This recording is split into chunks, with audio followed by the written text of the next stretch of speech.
We shouldn't be spending a dime on humanitarian aid.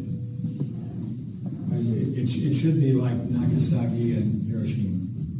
Get it over quick. Michigan Congressman Tim Walberg is a Christian pastor. He's a so-called good Christian, and he has a solution for what's going on in Gaza.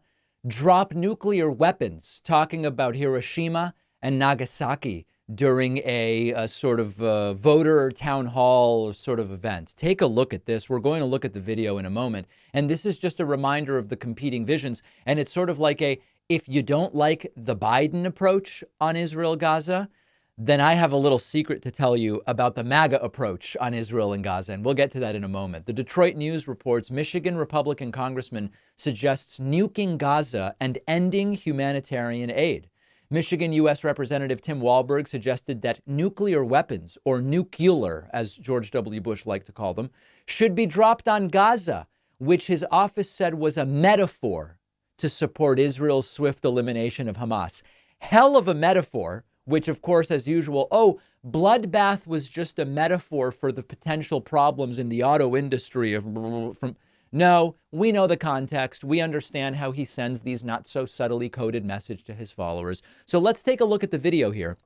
The audio isn't awesome. It's recorded from the audience, but I think we should hear all of the key parts if we listen closely together. Are we spending our money to build a port for them?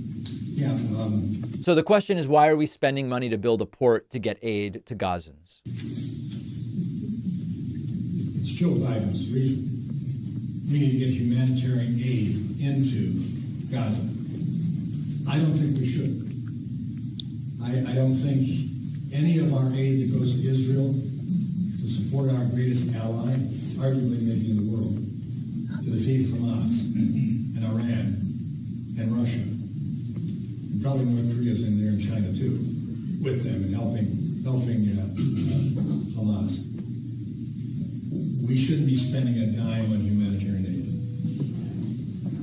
It should be like Nagasaki and Hiroshima. Get it over quick. It should be like Nagasaki and Hiroshima. Get it over quick.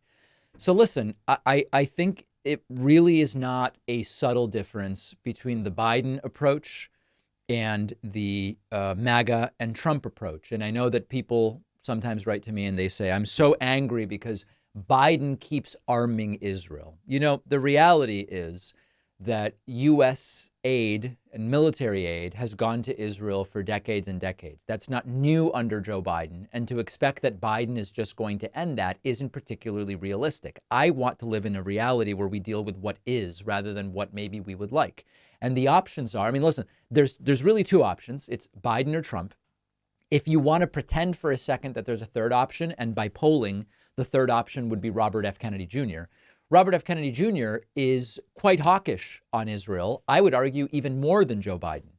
So if you want to just rank who the choices are, and if you're not happy because you believe that the Biden administration is too hawkish from the perspective of Israel in this conflict, then the last person you would want would be Trump and the Tim Walbergs and others, or RFK Jr. also wouldn't be a great choice because he's also more hawkish than Biden. So you can say, well, then I'm going to stay home. All right, well, you're just helping Trump then. You'll just help an even more hawkish person become president. Okay, well, then I'll write in Cornel West or Jill Stein. Well, you're just helping Trump. Well, I'll vote for RFK Jr. Well, if he wins, he's more hawkish than Biden on this issue as well. So I think that if people don't want to live in the real world, it's fine. And we see some of this on the right and we see some of it on the left, wanting to live only in theory and in philosophy and in hypotheticals. There's a very real situation where it's going to be Biden or Trump, or if you believe that the math would work out, RFK.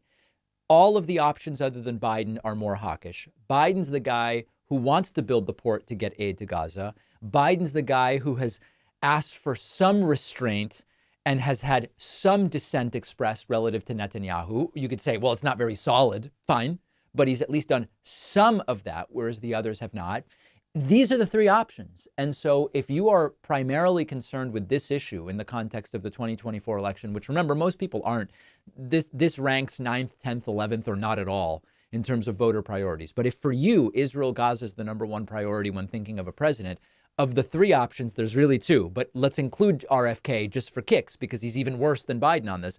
It's Biden, Trump, RFK, and Biden is clearly the best on this issue. So sending them, what does it matter? Do you think that the Gazans, who might totally be disappeared if Trump is president, do you think it will matter to them that you sent a message about your displeasure with Biden by staying home, which got Trump elected, which led to Trump saying to Israel, take it all out, nuke it for all we care? I don't think that that's something I'd be satisfied with. And that's the way I would be thinking about this. I used to get a ton of spam calls and text messages and email spam, and I hate wasting time screening that stuff. But here's a little secret that has cut way down on spam. Our sponsor, Incogni. Incogni sends a notice to all major data brokers demanding your personal information be removed from their databases. And Incogni will even follow up with each data broker to make sure your information is gone and will keep you updated at every step.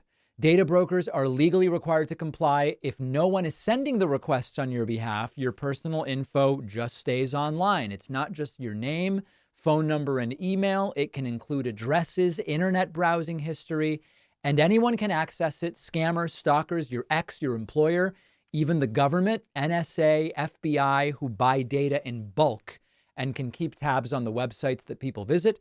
I can tell you, it's liberating not getting so many random calls and messages anymore, and knowing the government and potentially wacky people no longer have access to my sensitive data. My audience gets 60% off.